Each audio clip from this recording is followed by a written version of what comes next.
Сведоци сме во изминатиот период од како започна пандемијата со коронавирусот.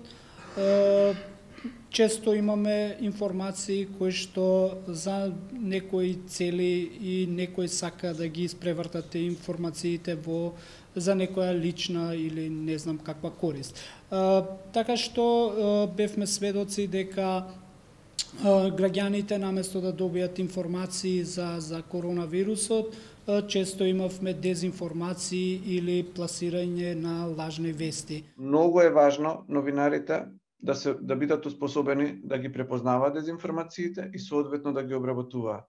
Ние мислам дека сите бевме сведоци во последно време како некој случај на дезинформации предизвика немир или тензии во нашето општество само заради тоа што одредени содржини што се појавиле на социјални медиуми или биле пуштени од одредени центри на моќ не поминаа низ основна новинарска проверка, значи да се провери дали добиената содржина е точна, коректна, од вистински извор, од релевантна институција и потоа беше потребно да поминат денови за да се добие во јавноста вистината, таа да се прошири, бидејќи имавме и ситуации во кои што медиуми и тие ситуации се за жал акутни, не само хронични, откако ќе објават некоја дезинформација, потоа не објавуваат корекција, плюс би требало извинување до читателите што не сакајќи или сакајќи ги измамиле. Она што го гледаме од нашата работа е дека слично постапуваат и луѓето кои што функционираат како ширачи на информации и дезинформации на социјалните мрежи. Вистиномер како дел од партнерството за проверка на факти кој со Facebook ги идентификува и ги означува виралните дезинформации и она што може да се види вака од некоја птичја перспектива е дека граѓаните учат од медиумите како да постапуваат. И ако медиумите, иако често ако се комерцијални, занемаруваат формално онаа своја улога на едукатори на јавноста, сепак граѓаните учат од нив, со гледање на тоа како постапуваат. И потоа, во ситуации во кои што медиумите постапуваат неетички, создаваат простор, не само простор, туку и една јавна атмосфера во која што неетичкото постапување станува норма, особено во овие аспекти на борба против дезинформациите, за кои што новинарството е најповикано. Значи, проверката на факти не е само посебен жанр, туку треба да биде интегрален дел од секоја новинарска дејност. И така натака. Така што сметам дека само ќе додадам еден податок, според истражувањето на Критинг, над 95% од новинарите кои што учествувале во една структурирана анкета, одговориле дека на новинарите им треба едукација за медиумска писменост. Значи, и тоа се однесува всушност на сите нас. Ситуацијата со новите технологии е толку променлива, условите се менуваат и сите ние треба да сватиме дека не треба доживотно учење за да се прилагодиме на тие услови. Но исто така е важно тие вредности и вештини да се вградат и во основното, средното и факултетското образование, особено она за новинарите. И тоа е, мислам, еден од прерогативите. Мора да се мисли и на идните генерации кои што ќе поминат низ образованието, и на сегашните кои што се сега во образовниот процес, но и на оние кои што поминале и како да се допре до нив, а единствено нешто кој што ги обединува сите се медиумите. Тие млади луѓе со кои што јас секојдневно работам, чувствувам дека имаат голем проблем со перцепцијата на тоа што се случува во општеството. Ние како што гледаме многу истражувања и многу аларми покажуваат дека младите луѓе навечер се собираат по кафичи, не ги почитуваат мерките, баш консументите на новите медиуми. И сега зборуваме на некоја инфодемија, дезинформација и така натаму, и што да правиме со тоа, како да се справуваме, како институционално, дали постои начин за некако институционално да се справиме со оваа ситуација. Единствениот одговор е системски на најшироко општествено ниво, значи со јакнење на медиумска култура, со јакнење на таа медиумска писменост, со компетенции, со препознавање, но тој начин е најспор. И затоа сега од овие конзервативциве удираат највеќе тука. Дајте да ставиме закон, дајте да ставиме рамка. Ставот на западната демократија е јасен. Да не ги претвориме концептите, онака револуцијата ги јаде своите деца, самите концепти, значи отвореноста, да почне да се негира таа слобода која што ја понуди интернетот и новите медиуми, да почнат сами да се негираат. Значи тоа не смееме да го дозволиме. Многу малку луѓе во Македонија не само медиумски неписмени, туку и правно се неписмени, не го познаваат медиумското право. Јас со години се борам за тоа на факултетот, не можам да се изборам ни предмет да имаме тако. Учествувам во работни групи за донесување на закони, зашто дисперзираната правна регулација, значи кога имаме добар закон за навреда, добар закон за клевет, добра регулација на говорот на омраза. Ние веќе е тоа некоја регулација која што е пожелна, разбирате? Но ние тоа тешко го правиме, каскаме, баш заради тоа што немаме луѓе да помогнат во целиот овој процес. Многу сум разочарана. Пишувавме со невладиниот сектор документи, еве пред мене тука имам како подсетник што би кажала на оваа конференција, кои би биле моите препораки. Реков дека ова е медиумското право, фактички она што се случува сега на медиумите, таа дисперзирана правна регулација преку закон за клевета, за електронска трговија, за говор на омраза и така натаму. Треба сето тоа добро да го спакуваме. По однос на тие прашања да ги сензитивизираме сите, дека можат да бидат казнети, дека треба да носат не само морална одговорност и обичајна, дека можат и некоја правна, ако некој клевети, лаже, навредува на интернет, а со тоа го загрозува во овој случај, например, јавното здравје и така натаму. Понатаму ни требаат умни новинари, професионални новинари. Замислете во оваа ситуација да имаме новинари кои што цел живот работат здравство, например. Знаете колку се битни такви луѓе? Такви луѓе, затоа што тие влегуваат во фелата, се коректив на докторите, тие се блиски таму. Целата таа фела на некој начин почнува на едно друго ниво. Зашто велиме ние новинарите се седма власт, се коректив? Ние немаме такво професионално, немаме специализирани новинари. Имам печаток дека малку како да изместуваме тезата, социјалните мрежи се трафиката или тезгата, како да ви кажам. Таму граѓаните, веќе во светот тоа станува и доминантен начин на информирање. Последните истражувања во Соединетите држави покажуваат дека далеку по влијателни се социјалните мрежи, дури и од телевизиите, односно од cable network, што ги викаат во Соединетите држави, кои што со години, со децении доминираа на пазарот на информации.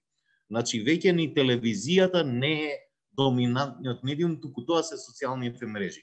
Тоа полека почнува да се прелева и се случува насекаде низ светот, а се случува и кај нас.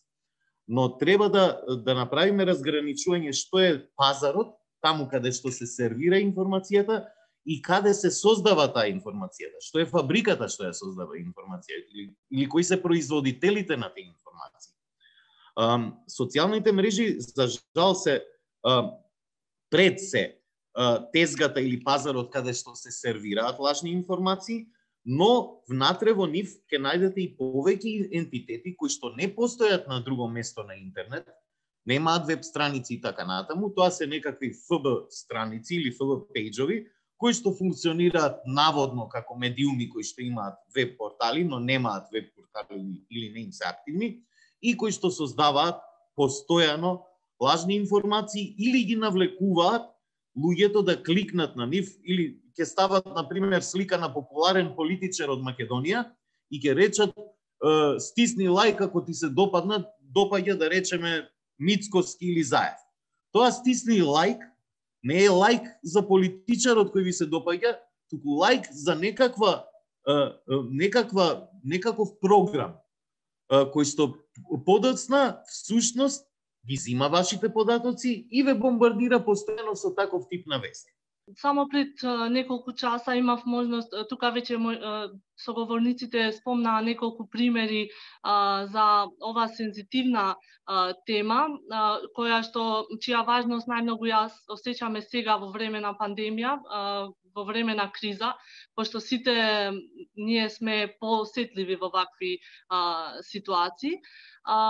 Само пред неколку часа имав можност да прочитам изјава председателот на Црвен крст Франциско Рока, кој што ги повика властите и политичарите низ светот да превземат мерки против лажните вести и говорот на омраза, пошто многу во последните денови се шират информации против вакцинирањето за ковид, што тој го прогласи како втора пандемија, пошто се гледа како многу голем проблем. Значи, медиумите ги креираат, новинарите, не секогаш новинарите, пошто сите сме свесни и сведоци на портали и онлайн медиуми кои што не се основани од новинари и по кои што статии не пишуваат новинари. Туку, значи, ова кампања беше наменета за граѓаните, за да помогнеме тие да можат да прават разлика на тоа што го споделуваат. Значи, не се што читат во медиуми, онлайн или офлайн, пошто димензијата онлайн на проширување на вестите секако дека го направи овој феномен поголем предизвик и за поразвиени демократии од нашата. Значи, како дел од исто така во рамките на меѓународната недела за медиумска писменост, значи беше вклучена и МИОА како ресорно министерство за да можеме овие, да кажам, беа првите чекори кои што беа превземани за заштита од лажните вести, но во наредниот период можам да кажам дека и како дел од програмата на владата за 2020-2024 година е предвидено креирање на стратегија против лажните вести. За да се оневозможи протекот на дезинформации, треба брзо да има информации. Но другиот сет е тоа што треба да го одработи самиот ЕСНА, медиумската фела. За жал, колку што јас гледам, помина година и нешто и повеќе. Владата нели ретерираше од некаква намера да го води процесот, воопшто не ни имаше можеби намера да го води процесот, туку побара од јавноста да ја покрене таа јавна расправа. Поправете ме ако грешам, но јас не се сеќавам дека некоја медиумска организација, било да е Сдруженијето на новинарите, синдикатот, организациите што ги издружуваат поголемите медиуми, например Сдруженијето на телевизии, Сдруженијето на локалните медиуми и така натаму, поправете ме ако грешам, ама никој не отвори јавна расправа. Макар и да го изнесе тој план на владата и да го искритикува со аргументи, да го поништи, што се вели. Ние дојдовме до ситуација всушност да се критикува планот, а да се нема алтернатива. Медиумската фела не нуди во овој момент алтернатива. За жал, освен неколку мали островца, како што се сервисот за проверка на факти, F2N2, сајтовите на Цивил кои што често објавуваат дезинформации, тука се Призма, тука се Нова, но ова е отприлика кругот на малку медиуми каде што вие можете да видите разобличување на дезинформации. Тоа е малку и воопшто недоволно. Ова е еден сервис кој што го возможува граѓанскиот сектор. Сериозна борба против дезинформациите и лажните вести ќе имаме кога таков тип на содржини ќе продрат во мејнстрим медиумите. Кога националните телевизии во дебатите што ги организираат меѓу кандидати, политичари и така натаму, внатре во таа дебата ќе имате еден факт-чекер кој што луѓето кои што учествуваат на дебатата ќе им биде многу потешко да пласираат било што таму во етерот. Доколку самата телевизија се погрижи прво да си го сочува својот кредибилитет, бидејќи ако некој лаже на ваш екран, го злоупотребува вашиот екран. Ја злоупотребува вашата публика. Утре таа публика ќе рече овој екран не лаже и ни носи луѓе кои што лажат. И тоа треба да го сватат медиумите дека тоа е инвестиција во нивната гледаност. Медиумската писменост, проверката на факти е инвестиција во гледаноста. Мислам дека новинарите се доста, како да кажам, обврзани да ги применат новинарските стандарди и тука спаѓа и да речеме не пружење поддршка за ширење на кривични дела како поттикнување насилство или ширење говор на омраза. Од друга страна имаме неколку примери, како Петричето почна, кои што на вистина имавме ситуации во кои што пандемијата беше дополнително злоупотребена за ширење меѓуетнички или верски тензии. Она што го имавме на почетокот беше дека јас да бевме во некои други времења би очекувал објавување на списоци на луѓето кои што се заразени или се сомнителни за зараза уште од самиот почеток, бидејќи тоа беше метод на постапување на таа медиумска пропагандна машинерија од претходно. Злоупотреба на лични податоци за кои што имаше поддршка и од судството, со една огромна неказнивост. Но за среќа, во најголема мера, личните податоци на граѓаните, без разлика дали се пациенти или било кој, остана заштитени со неколку инциденти кои што немаат толку широко влијание колку што би имало, бидејќи имаше од почеток повици на некој начин да се идентификува дали преку тоа од кои општини доаѓаат или слично, етничката припадност на наводно заразените како основа за да се шири говор на омраза против одредена група.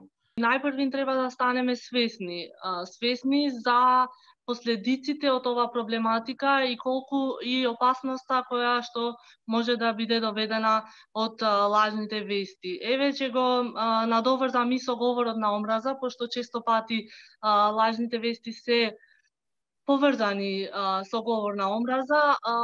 Ќе кажам дека допред некое време многу малку се зборуваше, значи и за говорот на омраза и за лажните вести, а и ден денес имаме недостиг на јавна дискусија по овие проблематики. Значи да не чекаме да станеме ние жртва на, да речеме, на говор на омраза или на некоја лажна вест, како што беше примерот на Метаморфозис, како што имаме поединци кои што биле жртви на овие. Значи за да